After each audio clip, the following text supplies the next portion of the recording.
Que Jesus possa inspirar as nossas reflexões nessa noite, que Ele possa preparar o solo dos nossos corações para receber as sementes divinas do Evangelho, buscando essa renovação com Ele, que é a meta de todos nós, que os benfeitores amigos nos auxiliem para transmitir isso de maneira clara, coerente, concisa. Vamos falar um pouquinho hoje a respeito desse processo de renovar-se com Jesus. Para isso nós vamos voltar naquele tempo do Mestre. Em determinado momento da sua tarefa, Jesus começou a ser muito criticado e até mesmo perseguido pelos fariseus, porque ele não estava realizando determinados atos que, segundo eles, eram essenciais para a relação com Deus. Por exemplo, Jesus não observava a lei da pureza ritual. Existia uma lei que dizia que aqueles indivíduos consagrados a Deus, ou que buscavam se dedicar a Deus ou à vida religiosa, não poderiam se misturar com alguns tipos de pessoas, pois caso o fizessem, a impureza daquelas pessoas passaria para eles e eles não estariam mais na condição de comunhão com Deus. Então existia a lei da chamada pureza ritual. Alguns dos exemplos dessas pessoas clássicos, os publicanos e os pecadores. Para um fariseu era algo impensável se aproximar de um publicano, um pecador, quanto mais comer com ele. Porque comer com alguém naquela cultura simbolizava ou representava uma intimidade muito grande. Não se sentava à mesa com qualquer um. Então, sentar à mesa com publicanos e pecadores era algo escandaloso para aqueles homens. E por isso eles ficavam tão perplexos quando Jesus convidava ou se aproximava de publicanos e pecadores. Outro aspecto que Jesus não observava com tanta clareza, o aspecto dos jejuns. Jesus e seus discípulos não observavam uns jejuns com tanto rigor como observavam os fariseus e os doutores da lei. As abluções, ou seja, basicamente, Jesus não dava tanto valor àqueles aspectos exteriores da religiosidade. Aspectos mais formais, ritualísticos, e isso incomodava profundamente fariseus e doutores da lei. Então eles começaram a questionar os discípulos de Jesus a respeito disso. Por que ele não faz isso? Por que ele não lava as mãos antes de comer? Por que ele não respeita os jejuns? Por que ele come com publicanos e pecadores? Era algo escandaloso para eles. E é nesse contexto que Jesus vai contar a passagem, ou a parábola, que será a base para a nossa reflexão de hoje. É como que uma resposta que Jesus está dando a esses questionamentos. Claro, com o seu jeito educativo, conduzindo-os ou convidando-nos sempre a refletir. Ele sempre devolve a pergunta para nós. Ele sempre passa o desafio para nós, para que a gente possa se exercitar no caminho espiritual. Porque o educador sabe que o papel dele é orientar o educando para o seu caminhar, e não caminhar por ele. E é isso que Jesus vai contar essa parábola, que eu vou ler aqui, e aí a gente vai trabalhando alguns aspectos que achamos mais importantes. Jesus diz, isso está no capítulo 5 do Evangelho de Lucas, para quem quiser ver depois. Eu vou ler os versículos 37 a 39. Jesus diz assim: ninguém lança vinho novo em odres velhos, senão o vinho novo romperá os odres. Ele será derramado e também os odres se perderão. Mas vinho novo deve ser posto em odres novos. Ninguém, tendo bebido o velho, quer o novo, pois diz o velho é proveitoso. Então pode parecer um enigma essa resposta de Jesus. O que ele está querendo falar com isso? Que resposta é essa que ele está dando para aqueles fariseus? Para isso nós precisamos entender primeiro dois aspectos dessa passagem, que são o vinho e os odres. O que representa o vinho e os odres aqui? Naquela cultura, era muito comum a utilização pelos mestres ou pelos rabinos de elementos do cotidiano daquele povo para a transmissão de ensinamentos espirituais. Então eles pegavam elementos com os quais aquelas pessoas tinham contato diário, para transmitir através disso, ou por essa roupagem, verdades eternas. Então, por exemplo, para falar do desenvolvimento espiritual dos discípulos, Jesus usa a figura de uma semente. Simples, mas que traz em si grande profundidade espiritual. O desenvolvimento lento, a necessidade de cuidado e tudo mais. Então, Jesus fala da semente. Para falar da importância da gente estar atento aos pensamentos e aquilo que a gente está cultivando em nosso interior, Jesus fala do fermento. Cuidado com o que você está guardando por dentro, porque isso pode fermentar, isso pode inchar e uma hora isso pode ser prejudicial. Para falar do reino de Deus, que era uma realidade interior da criatura, Jesus fala de quê? De uma pérola que é encontrada dentro do mar, dentro de uma ostra. Para falar do reino de Deus, Jesus fala de um tesouro escondido, que para ser encontrado precisa ser cavado. Então ele começa a usar esses símbolos simples. Algo que não era, vamos dizer assim, novidade, porque aquela cultura baseava-se nesse tipo de ensinamento. A cultura hebraica utiliza os símbolos do cotidiano para transmitir essas verdades. Só que, em determinado momento, eles pensaram, o povo hebreu, nós precisamos de um elemento que simbolize o Espírito. Que elemento nós podemos utilizar? E já adiantando, eles escolhem o vinho. Aí você pode se perguntar, por que o vinho é o símbolo do Espírito? Ora, tudo ao redor deles, com o tempo, degenerava, com exceção de uma coisa. O que a gente conhece que quanto mais velho, mais antigo, melhor? Vinho. Não é assim com o Espírito? Quanto mais experiente, quanto mais tempo evolutivo, se pegarmos um tempo largo o suficiente, mais aperfeiçoado, mais aprimorado, melhor. Portanto, eles associaram a figura do vinho à figura do Espírito. O vinho é o símbolo do Espírito e do conhecimento espiritual de uma maneira geral. Isso não é tão novo para nós espíritas. É interessante quando a gente abre o livro dos Espíritos, ou livro dos Espíritos, o que nós encontramos nos prolegômenos? A cepa de uma videira. É o mesmo símbolo. E nós achamos que é novo, mas é de 3, 4 mil anos atrás. E por que eles fazem isso? Justamente para nos mostrar como que essas revelações estão interconectadas. Fazem parte de um processo maior. A primeira, a segunda e a terceira revelações são partes de um processo educativo do Espírito ao longo dos milênios. Tudo isso coordenado pelo grande educador da Terra, que é Jesus. E dizem os Espíritos no prolegômenos, a cepa é o corpo, o licor, ou o vinho, é o Espírito. E o bago é a alma, o Espírito encarnado na matéria. E o homem só quintessencia o Espírito pelo trabalho na matéria. Ou seja, esse vinho só vai sendo purificado, aperfeiçoado, através da passagem pela matéria, quando nós vamos quintessenciando ou purificando essa nossa realidade espiritual. Então, quando Jesus está falando assim, colocar vinho em odres, o que ele está falando? Que vinho é esse que ele vai colocar? Em que odres são esses? Só para a gente esclarecer o que era um odre.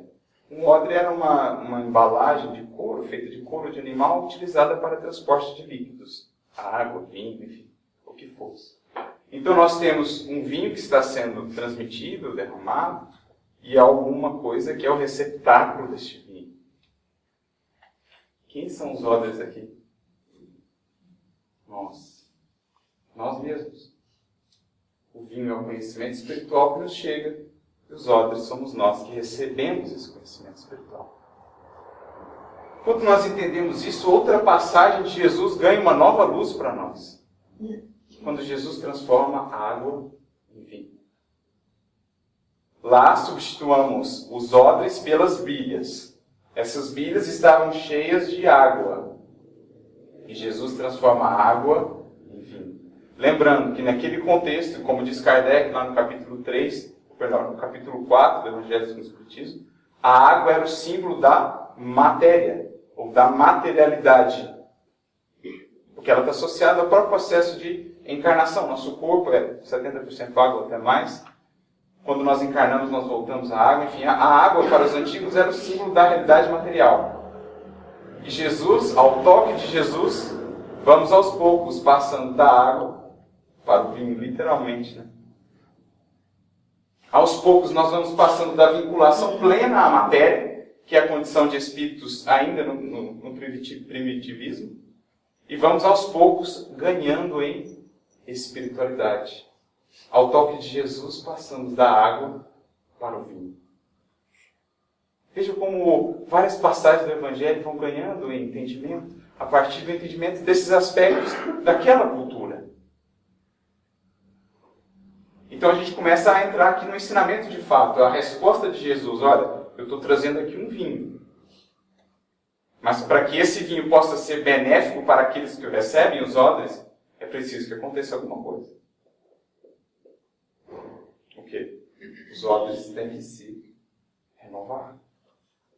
Os odres não podem permanecer sendo os odres velhos. Porque o que acontecia na prática, vamos dizer, fisicamente? Quando eu pegava e colocava um vinho novo, portanto ainda não tão fermentado, num odre velho, pelo próprio contato com as impurezas desse odre, haveria uma fermentação, isso iria produzir gás carbônico. E a partir, como aquele odre era velho, estava fragilizado, uma hora ele estoura, e eu perco tanto o odre quanto o vinho. Então Jesus está usando uma coisa que eles vivenciavam na prática para transportar isso para a realidade espiritual. Olha, se esse odre não se renovar, você vai ter um dano para esse odre e vai ter um problema que você vai perder também o vinho. Um problema duplo aí. Então a gente entrou, vamos dizer assim, no início da passagem. A gente já entendeu os dois elementos.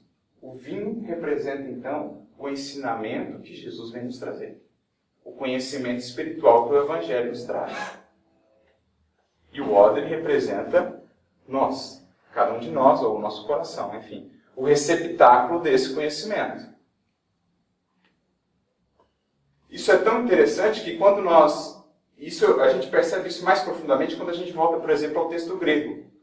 Porque Jesus, ao usar os adjetivos, vamos dizer assim, o evangelista, quando ele escolheu os adjetivos, ele não usou o mesmo adjetivo para vinho e para odre. Porque os dois são um novo vinho e novo odre. Mas os adjetivos são diferentes.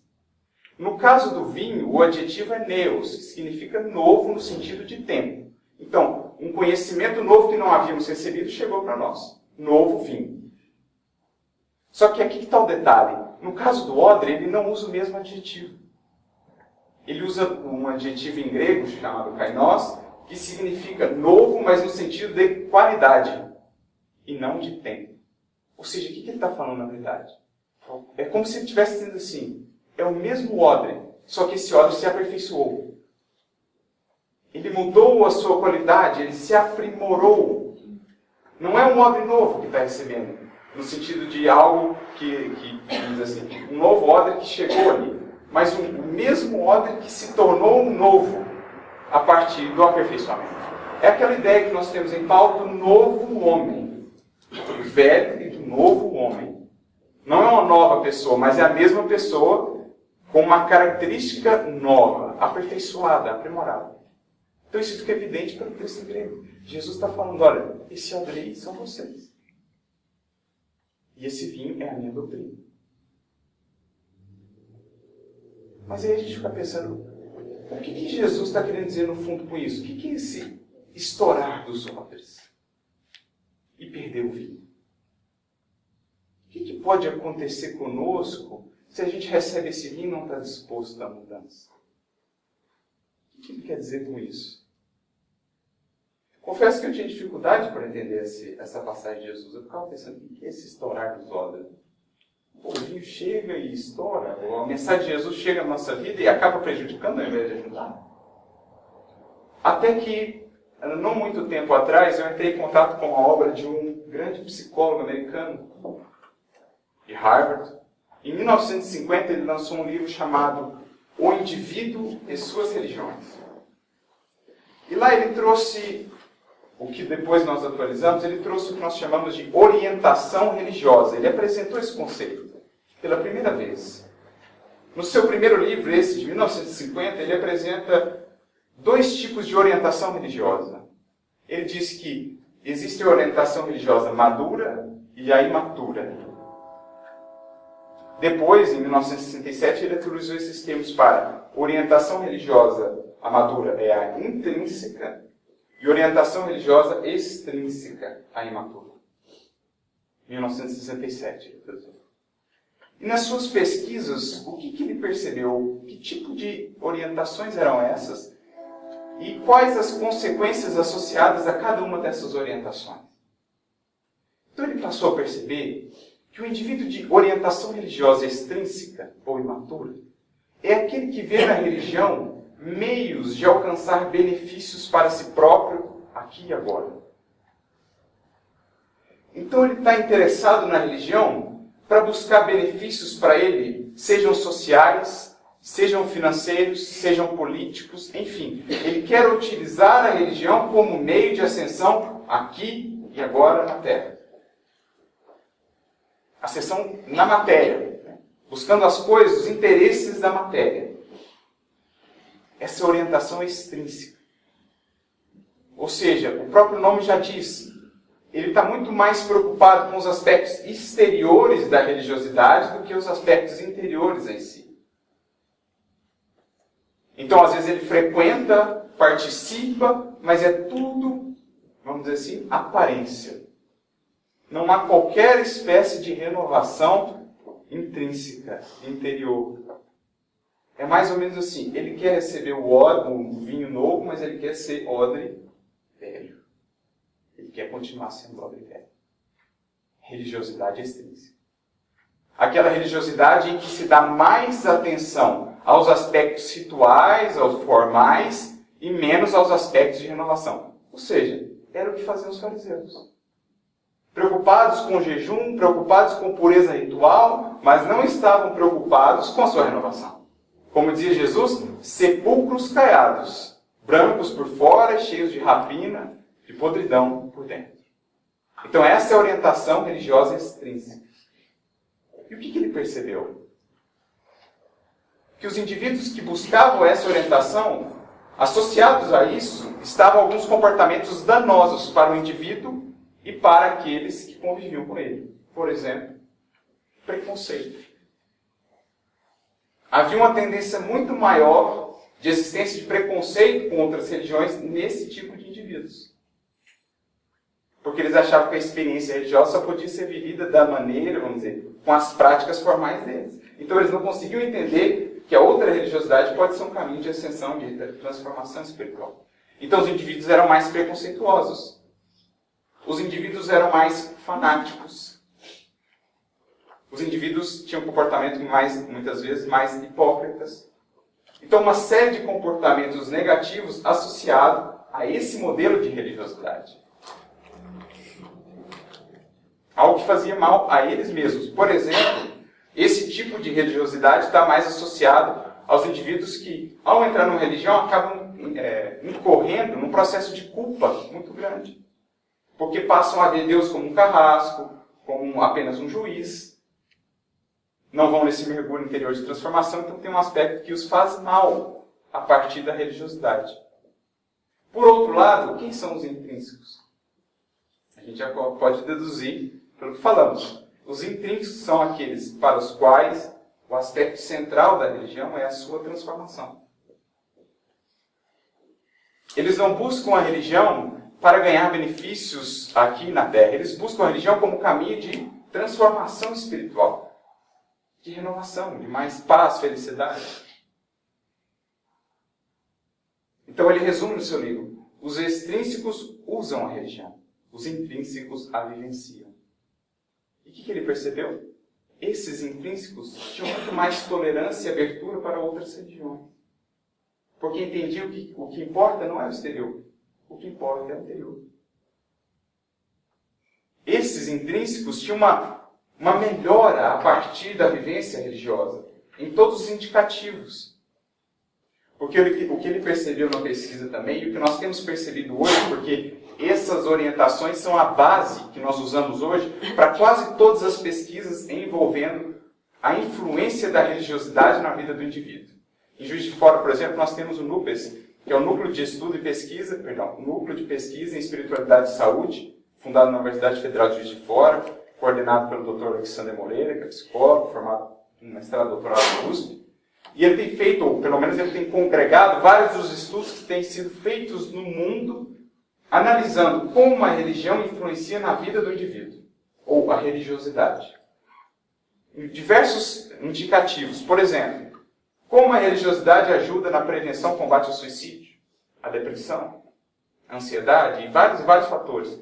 E o que todos têm percebido? A base deles é isso. É religiosidade intrínseca ou é extrínseca? O que eles perceberam? No caso da religiosidade extrínseca, há uma piora dos indicativos. Então o indivíduo entra na religião, aquilo que deveria ajudá-lo acaba piorando.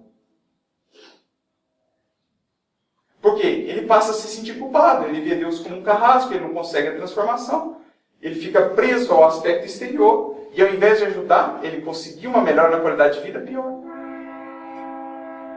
Ou ele passa a ter esses comportamentos, né, de fanatismo, esses comportamentos de intolerância, e esses comportamentos em si já não fazem mal ao indivíduo. Um indivíduo fanático, ele não vive sofrendo, porque ele não consegue lidar com o outro. Ele sofre porque o outro está diferente dele. E ele não consegue lidar com isso, então ele sofre muito. Ou o indivíduo hipócrita. O indivíduo hipócrita gasta uma imensa energia para manter uma máscara daquilo que ele não é. E o quanto ele sofre com isso, para manter essa máscara perante mim. Então eles perceberam, as pesquisas têm percebido, que piora quando o indivíduo fica preso a apenas os aspectos exteriores e não quer receber esse vinho e se tornar um homem novo. Por outro lado, a religiosidade intrínseca melhora significativamente os índices. Às vezes reduz em 30%, 40% vamos dizer, a tendência ao suicídio, ajuda no combate à depressão, ajuda a ter mais qualidade de vida, mais bem-estar espiritual. Estamos entendendo agora o que Jesus queria dizer? Quando nós recebemos esse vinho, se nós não queremos renovar, uma hora isso fermenta, isso estoura. Jesus está falando com a linguagem daquela época, o que nós estamos percebendo hoje com as pesquisas dos psicólogos. Olha, meu filho, se você recebe conhecimento espiritual e não se propõe a mudar, ele pode ser mais danoso do que benéfico para ti. Porque você incorre nessas práticas. Por outro lado, se você recebe e se renova, aí sim. Então é isso que Jesus está querendo dizer. Eu só fui entender quando eu li isso. Esse romper dos odres é essa fermentação espiritual. Quando nós não conseguimos renovar ou não queremos, uma hora isso nos derruba. Manter-se estagnado espiritualmente com conhecimento espiritual é um problema. É isso que Jesus está falando. Por outro lado, receber o conhecimento e se renovar é o caminho, de fato, para a melhoria. Aí sim a religiosidade cumpre o seu papel. E aqui eu me admiro, né, com a perspicácia de Kardec. Porque 100 anos antes desse Gordon Allport, Kardec já percebeu isso. No Evangelho segundo o Espiritismo, quando a gente vai lá no item 8, que vai falar justamente da pureza, vai falar justamente desse aspecto que os fariseus tanto, vamos dizer assim, pegavam no pé de Jesus, que é a pureza ritual, a pureza exterior, esquecendo da pureza interior. Quando Kardec vai comentar disso, ele fala assim, o objetivo de toda religião é conduzir o homem a Deus. E o homem só se aproxima de Deus quando ele se aperfeiçoa. Portanto, toda religião que não torna melhor o homem não está alcançando o seu objetivo. É o que ele está falando. O papel de toda religião no orbe é aperfeiçoar as criaturas. Cada uma, vamos dizer, dialoga com o espírito em um determinado nível de consciência. Mas o papel fundamental de todas é melhorar o indivíduo. Se o indivíduo não está se melhorando e se prendeu aos aspectos exteriores, é um problema. A religião não está alcançando a sua meta. E aí Kardec vai prosseguir. Isso acontece naquelas em que a forma sobreleva ou está acima do fundo. Ou seja, em que as práticas exteriores são mais importantes do que a renovação do indivíduo. E aí diz ele, esse tipo de religião ou de religiosidade produz 3 tipos de pessoas. Supersticiosos, fanáticos e hipócritas. Olha a perspicácia de Kardec. Quando a religião passa a ser, para nós, apenas algo formal, ela perdeu o seu objetivo. Ou nós perdemos o objetivo da nossa religião. E aí nós passamos a incorrer nesses excessos, que é ou a superstição, que muitas vezes acaba nos trazendo sofrimento, porque permanecemos ou cultivamos a ilusão, ou o fanatismo, que tem sido um dos maiores problemas que temos enfrentado ao longo dos séculos, porque nós nos desviamos do objetivo e focamos nesse aspecto exterior. Assim como fizeram os fariseus, nós repetimos. Por mais que Jesus tenha tentado nos alertar, por mais que Paulo tenha tentado nos alertar, nós repetimos. Ou nós corremos na hipocrisia, que talvez seja o caso mais danoso e mais difícil de lidar. Que é quando nós temos um olhar muito claro para o problema do outro e fechamos os olhos para a nossa problemática. 3 comportamentos danosos. Os odres se rompem. Então, às vezes, vem a dor do sofrimento para que a gente perceba que a gente perdeu o foco, perdeu o objetivo. E voltar e repensar como tem sido a nossa experiência religiosa. E aí nós entendemos também a didática dos espíritos ao excluir do espiritismo toda a prática religiosa, formal, ritual, toda hierarquia, todo talismã, todo símbolo, vamos dizer assim, material. O que eles estavam querendo falar conosco? Isso aqui. Então eles falaram assim, já que eles se perderam ao longo dos séculos com essas coisas, vamos fazer uma doutrina que exclua tudo isso, para eles focarem no que é essencial. Para que a gente não se perdesse de novo no que nós temos nos perdido ao longo dos séculos, transformando o Evangelho do Mestre num livro de orações, mas não num livro educativo para a nossa alma. Então eles falaram assim, vamos fazer uma coisa bem didática. Vamos tirar tudo isso e ficar o cerne. O cerne da doutrina espírita é o quê? Transformação do indivíduo. Renovação do outro. Como diz Kardec lá no capítulo 17, quando ele fala dos bons espíritas, reconhece o bom espírita, ou os verdadeiros espíritas, pela sua transformação moral. Pelo esforço que ele emprega em se renovar. Então foi a própria didática dos espíritos tentando colaborar conosco nesse processo. Para que a gente ficasse, ou para que a gente se detesse naquilo que é essencial. E é por isso que a doutrina espírita tem esse caráter tão aberto para com as demais formas religiosas. Essa abertura para o diálogo, porque nós entendemos que a essência é a transformação. Então a doutrina espírita não é uma doutrina proselitista. Nunca foi, nunca será. Aliás, a doutrina de Jesus nunca foi. A doutrina de Jesus sempre foi universalista.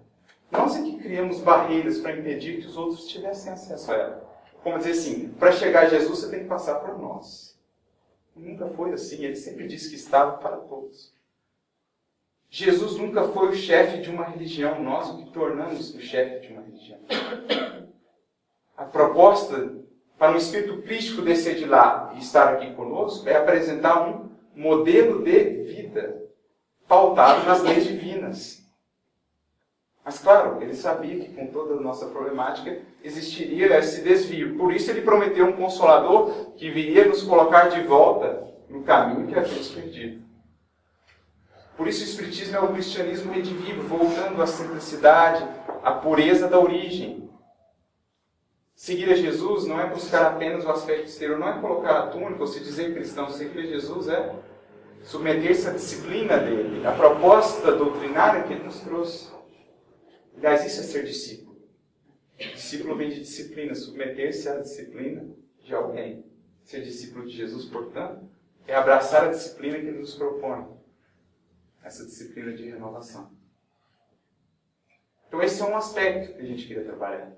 O primeiro aspecto dessa destruição dos odres, quando o conhecimento espiritual passa a ser algo danoso ao invés de ajudar. A gente já falou aqui, quando a gente já citou aqui o exemplo vamos dizer assim, da alegoria de Adão e Eva, né? Quando Adão come do fruto do conhecimento do bem e do mal, e ele é expulso do paraíso. E a gente citou a frase da Melanie Klein: quem come do fruto do conhecimento é sempre expulso de algum paraíso. O Sr. Honório gostava de falar muito isso. Quando nós recebemos a luz do conhecimento espiritual, é geralmente aí que surgem os maiores conflitos. Quando há renovação mental e não há renovação espiritual. Porque antes, você convivia, vamos dizer assim, com as suas mazelas e nem atentava. Se era grosso com todo mundo, nem atentava, aquilo nem remorso trazia. Se era deseducado, enfim, uma série de problemáticas. Quando o conhecimento se faz, antes você não enxergava, agora você passa a enxergar. E como isso está gravado em nós, incomoda. Antes a consciência não falava, agora ela já fala, olha, pense bem nos seus caminhos. Por isso nós somos expulsos do paraíso quando comemos do fruto do conhecimento. É o que Jesus está falando. Quando você recebe o vinho, não dá mais para você manter a mesma postura que antes. Porque agora aquilo passa a te incomodar. Então ele falava assim, Senhor, não, cuidado para que a luz que há em ti não seja treva. Cuidado para que o conhecimento espiritual que chega não seja fonte de conflito e sofrimento apenas, ao invés de ser fonte de renovação e transformação. Porque o que muitas vezes gera conflito existencial em nós é justamente essa discrepância entre o que eu sei e o que eu faço. À medida que eu busco aproximar isso, mais eu entro na harmonia do meu espírito. É tão interessante isso, porque nesse versículo, nessa mesma passagem, no versículo anterior, diz que a túnica de Jesus, ou melhor, na passagem de João, melhor dizendo, lá no Evangelho de João, disse que a túnica de Jesus era uma túnica sem costura. E quando o Emmanuel vai comentar isso, ele está dizendo o seguinte: essa túnica sem costura é justamente o símbolo daquele ser integral, harmônico, em que pensar, agir, fazer e sentir já são coisas conectadas. Não tem costura, não tem remendo, é uma coisa una. Como dizia Gandhi, a vida é um todo indivisível. Um homem não pode se dedicar a fazer o certo em um lado da sua vida e o errado em outro. Ou se faz ou se busca fazer o certo em todas as partes, ou ainda não se está buscando. Porque eu não posso querer usufruir da paz continuando a cultivar mágoas. Eles não coabitam na mesma casa. Eu não posso esperar estados de bem-estar espiritual querendo continuar a ser orgulhoso. É preciso a renovação dessa veste. Buscar essa veste sem costura de Jesus. Então, à medida que vamos diminuindo essa discrepância entre o saber e o fazer, vamos alcançando a harmonia interior. Então, esse é o primeiro aspecto. Mas diz o texto também que o vinho se perde. Quando não buscamos essa renovação do nosso espírito, não conseguimos acessar toda a profundidade do ensinamento. Se eu não quero mudar ou me renovar, eu não consigo nem entender profundamente o Evangelho de Jesus. Ele me parece apenas um conjunto de ensinamentos comuns, normais. Então eu me lembro de um caso que está narrado no livro Jesus no Lar, no capítulo 3, que conta uma reunião que Jesus estava tendo ali com os discípulos na casa de Simão Pedro. E uma determinada mulher lá, chamada Sara, que era mulher de um homem que cuidava de cabras, ela disse assim: mestre, nós temos ouvido as suas palavras e queríamos tanto te seguir, mas nós não conseguimos mudar, renovar. Por que isso? Por que essa dificuldade? E aí Jesus, didático, diz assim: com o que vocês trabalham? E a gente trabalha com leite, a gente tira o leite de cabras e transforma em queijo, depois, né? E ele falou assim: o que é a primeira coisa que você tem que fazer para armazenar esse leite? Aí ela pensou e falou assim: a primeira coisa é limpar muito bem o recipiente. Se eu não limpar o recipiente, o leite azeda. Aí Jesus fala assim, pois bem, é assim que acontece com a revelação celeste no nosso coração. Se você não busca purificar o teu coração, a revelação celeste é contaminada. E você não consegue absorver dela o que ela pode te trazer. E aí ele diz assim, o orvalho, quando ele cai num lírio alvo, ele é um diamante celeste. Mas quando ele cai na poeira da estrada, é gota lamacenta. Assim é a revelação divina. É o mesmo orvalho caindo para todos. Mas de acordo com o receptáculo, ou ela se perde por completo, ou você conserva algo mais ou menos profundo. De acordo com o esforço por purificar esse receptáculo. À medida que esforçamos por, vamos dizer assim, renovar sentimentos, a mensagem de Jesus vai ganhando em significação e profundidade. Tá? Caso contrário, ela se perde. Eu leio o Evangelho, parece algo simples, banal. Quantos corações não se aproximam e não conseguem extrair nada? A busca por renovação. Essa busca, porque a gente enxerga o mundo, as pessoas, as situações, ou mesmo o que nós lemos, com a luz que nós fazemos por dentro. Se aqui dentro está ainda apagado, eu não consigo enxergar, ter acesso a essas realidades aqui. À medida que eu vou acendendo essa luz interior, eu consigo acessar pontos que antes eu não acessava. O meu olhar se torna mais profundo. Eu consigo, vamos dizer, penetrar a essência do Evangelho. Então, o que a gente está falando até agora é mais ou menos assim.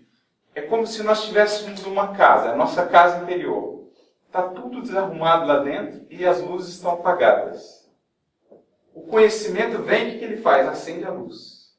Agora você tem que usar a vontade para organizar os móveis, os cômodos e tudo mais lá dentro.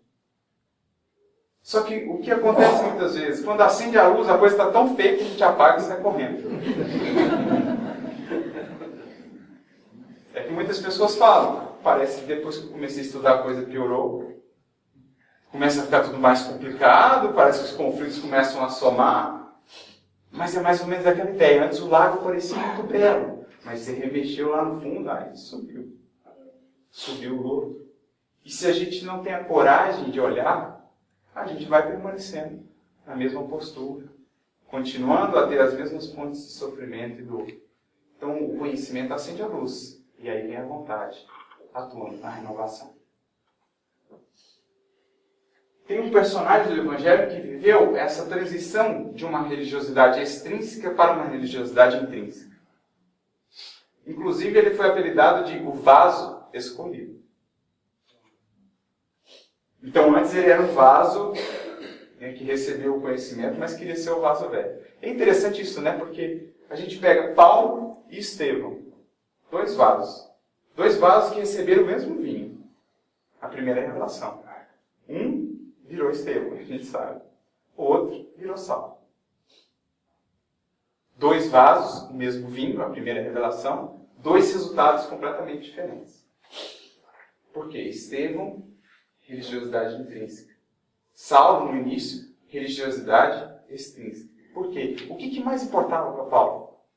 No início do livro ele diz assim, o meu grande sonho é o quê? É converter gregos e romanos à lei de Moisés. Eu quero dobrar os joelhos de gregos e romanos aos nossos pés. O que era o grande sonho dele? Eu quero alçar-me aos postos mais elevados do Sinédrio. Eu quero ampliar o meu domínio político. Eu quero ser o maior pregador da primeira revelação. Está vendo? Tudo religiosidade extrínseca. Ele projetava a sua vida religiosa tudo nisso. E aí o que passou a incomodar muito ele? Quando ele começou a ver os seguidores do caminho. Ele falava, gente, eu tenho tudo. Esses cristãos não têm nada. A maioria deles é ignorante, a maioria deles não tem posse nenhuma, mas tem uma coisa que me incomoda profundamente. Mesmo na hora de morrer, esses caboclos mostram uma paz que eu nunca alcancei na minha vida. Eu sou rico, eu tenho prestígio político, financeiro, eu tenho tudo que um jovem poderia almejar. Não tem a tal paz. Então, quando ele vê Estevão morrendo e pedindo perdão a Jesus por ele, Paulo, e diante da irmã dele, falando, olha, eu não acuso o teu noivo, não. Ele é um irmão muito dedicado. Ele defende Moisés com toda a sua força. Quando ele conhecer Jesus, aí ele fala, como é que é possível esse povo, que tem tão pouco, encontrar tanta paz e serenidade? Era esse o questionamento que passava na mente de Paulo quando ele ia pelo caminho de Damasco. Ele ficava pensando assim, mas a minha vida inteira eu busquei servir a Deus e tudo mais, e eu não consigo alcançar essa paz que eles têm. E aí Jesus aparece para ele e cega ele para dizer assim, Paulo, até agora você buscou essa paz fora de você. Vou te cegar porque é para você olhar para dentro. Passa a olhar para dentro que aí talvez você vai encontrar essa paz que você está buscando. E ele fica 3 dias e ele percebe. Toda a felicidade e a paz dele estava projetada fora. Agora ele entendeu o convite. Jesus está começando a me convidar para construir por dentro. E é 3 anos de deserto, esse processo de autoconhecimento e construção interior. E aí sim Paulo encontra paz. Ele tem o primeiro êxtase espiritual dele quando ele está tomando 39 chibatadas. Como eu nos dizia assim, não é a situação exterior que define felicidade e paz. É a conquista íntima da criatura. É essa renovação, quando você recebe o vinho e se torna um novo odre. Paulo percebeu isso. Antes ele era um vaso velho, por isso ele não entendia o vinho novo de Jesus. Mas à medida que ele foi renovando o vaso, ele passou a ser o exemplo que é para nós. Então ele passou dessa transição de religiosidade extensa para a repentância. Então veja como que uma lição aparentemente simples ganha dimensão. Essa é a resposta de Jesus para os fariseus. Olha, estou trazendo aqui um vinho novo, mas vocês estão querendo manter padrões velhos. Assim vocês não vão entender a minha mensagem.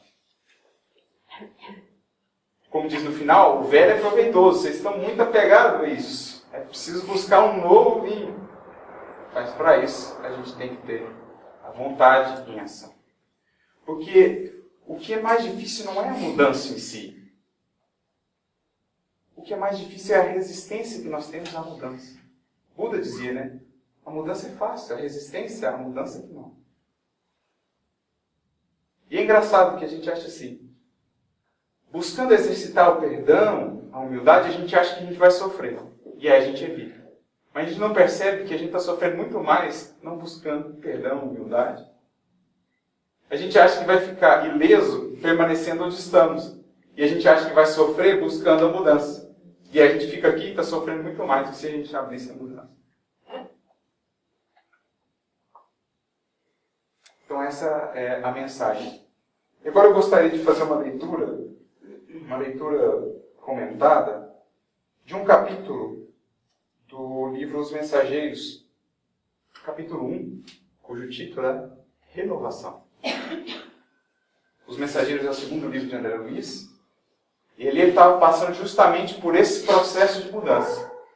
Depois de alguns anos na espiritualidade, alguns anos em nosso lar, finalmente André Luiz estava percebendo o quanto ele estava fechado nas velhas coisas e agora ele estava se abrindo às coisas novas, à renovação. Então ele passou a perceber que até então ele estava fechado na concha do egoísmo e não havia percebido que ele estava num palácio de luz, como se estivesse dentro de um casebre de treva. E ele passa a reparar as belezas que o envolviam ali, que até então ele não havia pensado, porque ele estava preso às coisas da terra, aos erros do passado, ao velho egoísmo. Então ele estava preocupado que a esposa dele estava com um novo companheiro, ele estava preocupado com, vamos dizer, o destino das suas posses, dos seus títulos, enfim. Toda aquela coisa do passado. Ele começou a renovar. E ele começou a ver a mudança. Por isso o capítulo 1 chama-se Renovação. E aí a Narcisa vai dar alguns conselhos para ele, e é isso que nós vamos tentar trabalhar aqui. Ela começa assim: André, meu amigo, você vem fazendo a renovação mental. Olha o vinho chegando. Renovação mental, não espiritual ainda. Em tais períodos, extremas dificuldades espirituais nos assaltam no coração. Como nós falamos. Nesses momentos de renovação parece que as coisas pioram. Mas é um caráter transitório. É como uma reforma, né? Parece que está um caos, mas depois que ajeita as coisas no lugar, acerta. Mas na hora ali você não consegue perceber a dimensão. Você acha que está tudo bagunçado, mas é preciso perseverar. Então ela fala, eu sei as dificuldades que você está passando, André Lúcia. E ela prossegue. Lembre-se da meditação no Evangelho de Jesus. Sei que você experimenta intraduzível alegria ao contato da harmonia universal, após o abandono de suas criações caprichosas.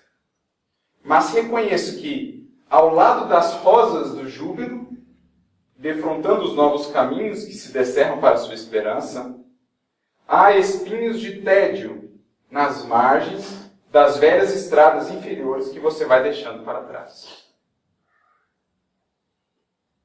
Então, nesses momentos de renovação, nós passamos muito por essa condição de contrastes. E é importante que seja assim. Jesus tem uma fala no Evangelho que ele diz assim, lá no Lucas 21:19.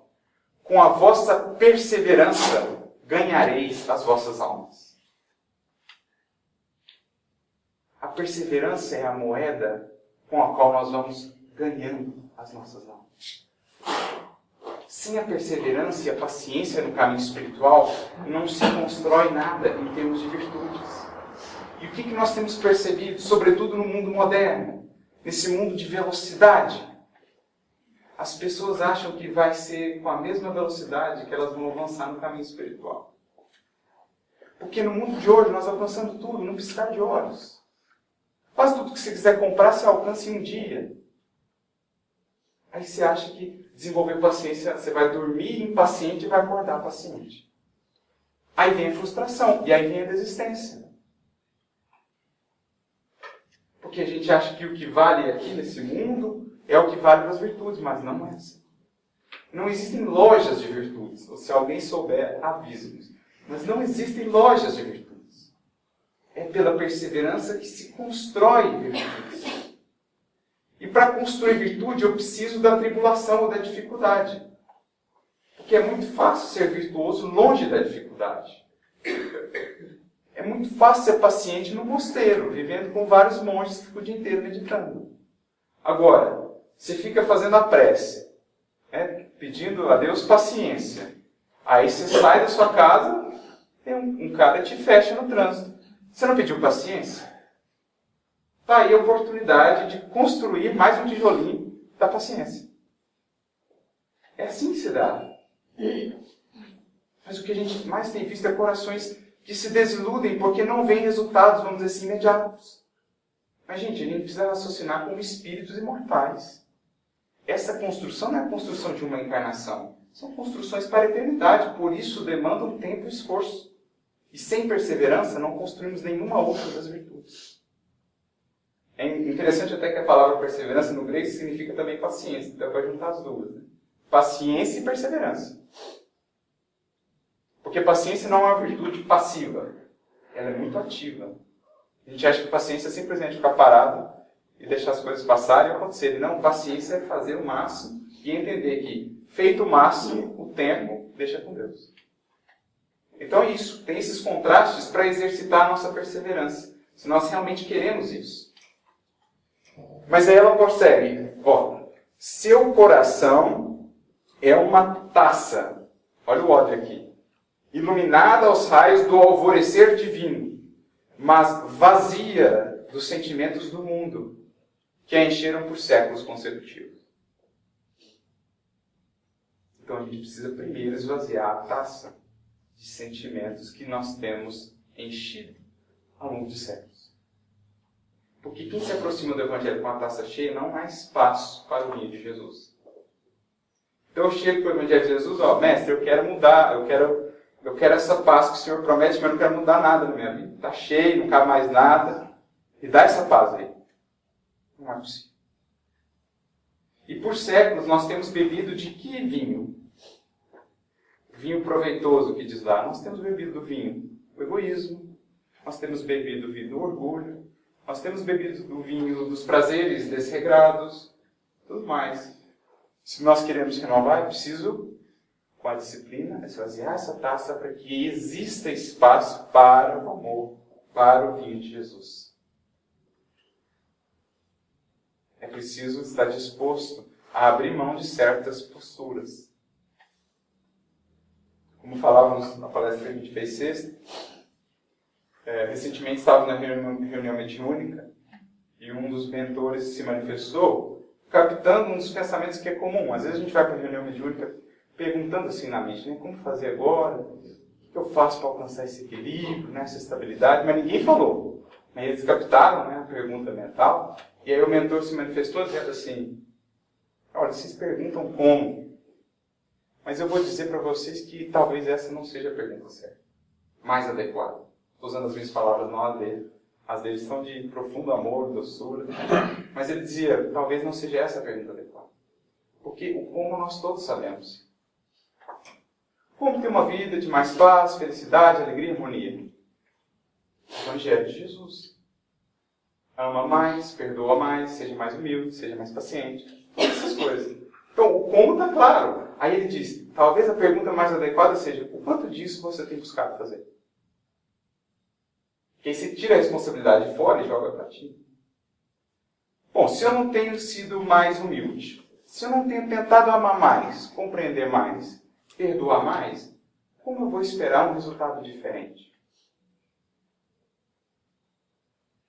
É até insensatez fazer as mesmas coisas esperando resultados diferentes, dizia Einstein. Isso é insensatez. Então, o como está claro. A pergunta é o quanto nós temos buscado fazer. O quanto nós temos abdicado desse velho vinho para abrir espaço para o vinho novo. E claro, gente, a gente sabe que isso é uma dificuldade. Isso demanda grandes esforços, grandes cotas de energia, vontade, disciplina. Mas é assim que se constrói, porque é uma construção eterna. Uma vez que você consegue, você nunca mais perde. Por isso que exige tanto esforço. A gente sabe que para subir o monte é um sacrifício, para descer basta soltar, né? Se a gente soltasse a disciplina, a gente sabe o que a gente faria. Cada um de nós com os seus desvios. Mas para subir o monte é disciplina. Mas prossegue ela. Mais adiante. Enche a sua taça nas águas eternas daquele que é o doador divino. Então Deus está sempre doando. Do Pai está sempre fluindo. Amor, misericórdia e tudo mais. A questão é, você vai lá com a sua taça buscar? Emmanuel dizia, cada um busca da graça divina, ou do rio da misericórdia divina, aquilo que pode de acordo com o tamanho da sua taça. Então ele nunca deixou de doar. Deus está aqui, está presente, nos ama, nos envolve. A questão é, temos nos abertos para sentir isso? Porque às vezes a gente acha que Deus está longe, Deus está aqui. Jesus veio nos ensinar a perceber que Ele está aqui. E que nós podemos acessar esse auxílio dele a partir da vivência do seu Evangelho. Então enche a sua taça nas águas desse que é o doador eterno. Ele sempre doa. Independente para quem seja, ele está sempre doando. A questão é que muitas vezes nós recusamos pegar ou beber dessa água. Então ele é o doador eterno. Além disso, André, todos nós somos portadores da planta do Cristo na terra do coração. Isso é bonito. Todos nós. Ele não está falando daqueles que já começaram. Todos. O que ele está querendo dizer com isso? Que tudo que Jesus é, você também é em potencial. O que Jesus já é, você é em potencial. O que Jesus já é fruto, você é em semente. Mas você já tem ali o DNA divino. Porque todos fomos feitos à imagem e semelhança do Pai. Jesus é a obra pronta. Nós estamos em construção. Então, por isso, ele é um modelo. Você quer saber o que você vai ser quando você chegar, vamos dizer assim, nesse processo de viver o Evangelho plenamente? Olha para Jesus. Ele é o resultado do que está em você aguardando ser despertado, o teu Cristo interior. Por isso, a planta do Evangelho mora em todos nós. Aguarda a adubação, o cultivo e o desenvolvimento. Em períodos como o que você atravessa, há mais facilidade para nos desenvolvermos com êxito, se soubermos aproveitar as oportunidades. É o que falamos. Momento de dificuldade é oportunidade, quando olhamos com os olhos do Espírito. Até, por exemplo, a desilusão a gente trata como algo ruim. Mas desilusão é algo bom. Você estava iludido, não está mais. É bom ou não é? Pensando no seu espírito. Você preferia ficar iludido, construindo uma felicidade falsa, ou você quer buscar a felicidade verdadeira? Porque o compromisso de Jesus não é cultivar as nossas ilusões, é educar o nosso espírito para a felicidade eterna. Então a desilusão é algo bom, agradeça. A dificuldade é degrau de ascensão, se bem aproveitado. À medida que vamos entendendo a doutrina espírita e o Evangelho, vamos passando a mudar o olhar. Onde antes víamos apenas dificuldade e sofrimento, passamos a ver oportunidade, aprendizado, crescimento. É isso que a Narcisa está falando para ele. Enquanto o espírito do homem se engolfa apenas em cálculos e raciocínios, o Evangelho de Jesus não lhe parece mais do que repositório de ensinamentos comuns. É o que nós falamos. Enquanto você está apenas raciocinando em torno do Evangelho, você não conseguiu entrar na profundidade. Porque para entrar na profundidade, você tem que ir pelas portas do coração. É pelo coração, é pelo sentimento que chegamos à essência do Evangelho. Como falávamos no estudo ali agora, uma das maiores decepções de Paulo foi o fato de que, em Atenas, capital intelectual do mundo, ele não conseguiu fundar nenhuma comunidade. O único lugar do mundo, os homens mais inteligentes do mundo, não receberam a Cristo. Por quê? Ficaram presos apenas ao campo do intelecto. E Jesus é o mestre do coração. Por isso ele não escolheu os maiores filósofos da época para serem seus discípulos, mas sim 10 pescadores analfabetos, um comerciante e um publicano. Porque ele sabia que a essência é o coração. Transformado o coração, transforma-se todo o resto. Porque o coração é a fonte de tudo. Nossos pensamentos são inspirados pelo coração, pelo sentimento. Nossos atos e ações também. Por isso Jesus quer chegar na fonte, no sentimento. Enquanto nós raciocinamos no Evangelho, não chegamos à fonte. Diz ele, mas, quando se lhe despertam os sentimentos superiores, quando você se abre a essa renovação, verifica que as lições do Mestre têm vida própria e revelam expressões desconhecidas da sua inteligência, à medida que se esforça na edificação de si mesmo, como instrumento do Pai.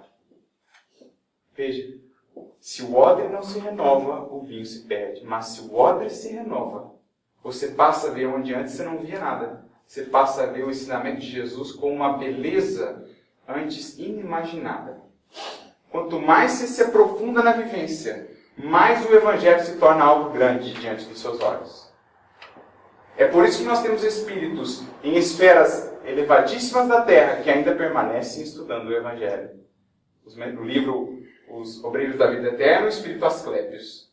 Um espírito de esferas da Terra já onde não existe mais o corpo espiritual como nós o concebemos. Mas o que ele estudava? Evangelho de Jesus. Com a mesma visão que nós? Não, muito mais profunda. Por quê? Porque ele adentrou nesse processo e ele consegue enxergar coisas que nós ainda não conseguimos. E aí ela conclui, quando crescemos para o Senhor, seus ensinos crescem igualmente aos nossos olhos. Quanto mais eu cresço na vivência, mais eu percebo o quanto o Evangelho de Jesus é a fonte da vida, da plenitude e da beleza. Ontem mesmo, semana passada mesmo, conversava com alguns amigos em São Carlos e a gente estava conversando a respeito do Evangelho segundo o Espiritismo, versão econômica, R$1,99. Aí um amigo se virou e disse assim, se as pessoas soubessem o tesouro que tem aqui por R$1,99. E a gente corre a vida inteira buscando tesouros. E o tesouro aqui, R$1,99, o tesouro da vida, a gente não tem. Está nas suas mãos. Gratuito, mas a gente quer buscar fora. A sociedade nos inspira a buscar fora, e as pessoas vão buscar fora e não encontram a felicidade que tanto buscar. Chega num ponto, numa meta, que é outra, e vai, e não acha. Mas está aqui diante dos nossos olhos, nossas mãos, o tesouro da vida. Porque, como dizia o mestre, de que adianta conquistar o mundo inteiro se você perder sua alma? De que adianta você ter todas as conquistas? Você está morar num palácio, está no maior paraíso da terra. Se você está infeliz, você sabe que isso não adianta nada. Pelo contrário, se você tem felicidade dentro, você pode estar num casebre, mas você está pleno. Então está nas nossas mãos. Só que para que esse ensinamento cresça diante dos nossos olhos, é preciso